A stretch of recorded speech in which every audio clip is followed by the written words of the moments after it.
In this tutorial, I'm going to teach you the fastest and easiest way to add visual effects and transitions to your music videos.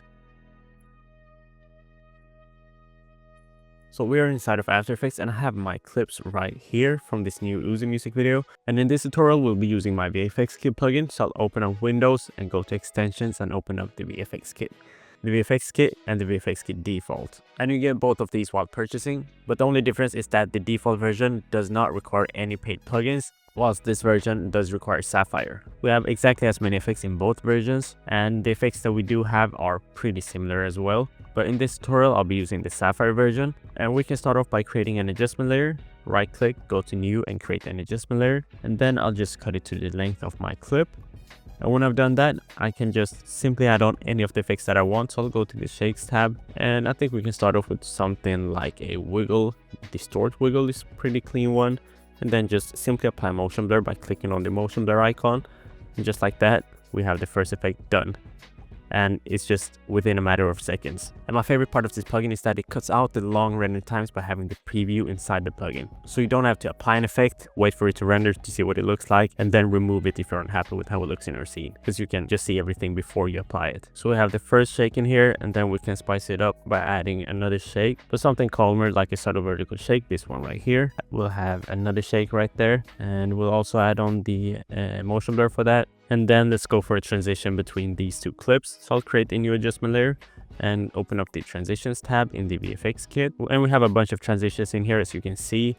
Up here we have some of the trippy ones. Then if you scroll down, we have some more basic ones like rotation, skew, flashes, and flashes with blurs. Just a bunch of different saws. But we have this warp transition right here, which is called whoa. And of course, I'll just apply it with one click. And just like that, the effect is applied. Now we'll just add on a motion blur and we'll cut the adjustment layer here. We don't really need to cut the adjustment layer, but it's just to keep my project a little bit organized. And we'll move this one down as well. So after doing that, this is what we got. We have some pretty sick effects in here. And then for this clip right here, I think it will go really well with one of the grunge effects. So I'll go back out of the transitions tab and open up the grunge tab. And here we have some sick effects. I'll try out a few different ones and see which one fits the best. This black and white looks is a sick one. Oh, I need to select my layer and then apply the effect. As you can see, this one looks insanely good. But I'll try on a few different ones and see which one I'm gonna go with. The grunge screen is also one of my favorites. As you can see, it's a sick effect as well. Looks a little bit scary. I think I'm gonna go with this. And then we can top it off with something like a flash transition in here. So we'll create a new adjustment layer on top of everything. And let's go to the transitions tab once again. And I'll scroll all the way down to these flash transitions. And I'll go for a flash with blur. Then I'll turn on the motion blur, of course. And this is what we got. Pretty sick flash transition. And for the next scene right here, I have a pretty good idea. I'll drag the clip out like by a lot, and then I'll create an adjustment layer on top of that, and we can go to the speed ramps tab. And inside the speed ramps, we have all of the speed ramp effects, but my two favorite ones is the mask cut ramp and the grunge sped up, which can be used kind of like transitions or filler effects between two different clips. So what I'll do is I'll apply the grunge sped up to this adjustment layer, and then I'll click U on my keyboard so I can see all of my keyframes, and then I'll line them up correctly so they can start right here at the new clip, maybe a little bit in because we have the flash transition right here. So this is what it looks like now. And of course, we'll not have that effect play for that long. We'll go for like up until here, and then it will cut. So right here when it ends, I'll go for a flash transition between this clip and the next one. So I'll just simply apply on the flash, and it'll go from this clip onto the next one. So I'll put the next clip underneath, just like this. I think I'll drag out this transition to come a little bit later, maybe like right here. And then here for the start of the clip, we can do something like a wiggle shake. So I'll open up the shake tab, and we'll go for the wiggle clean. And I'll add on the motion blur as well. And now it looks like this.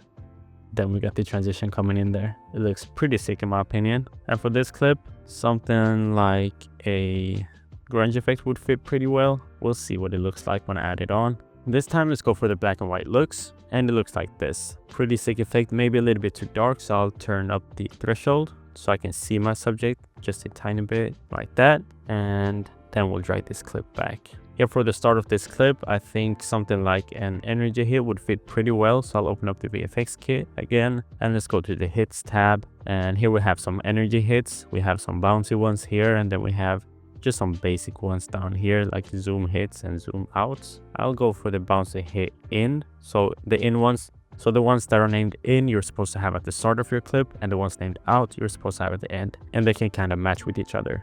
So I'll go for the in right here, and as you can see, it fits pretty well. Then we can do something like a shake here just to keep the energy high. So I'll go to the shakes tab, and we have so many shakes, I'm not sure which one to go for. Trippy Optics is a pretty cool one, and this is what we got. Pretty sick shake. Or instead I'm added the zoom with the energy hit, and now we got this going on. That's fucking nuts. And then here we can add another energy hit, something like the zoom hit 2, and then we'll just line up the keyframes correctly, and then turn on motion blur as well, of course. And now it looks like that. And then here for the next clip, we'll go for the zoom out to this one right here, so they can basically match if we play through now.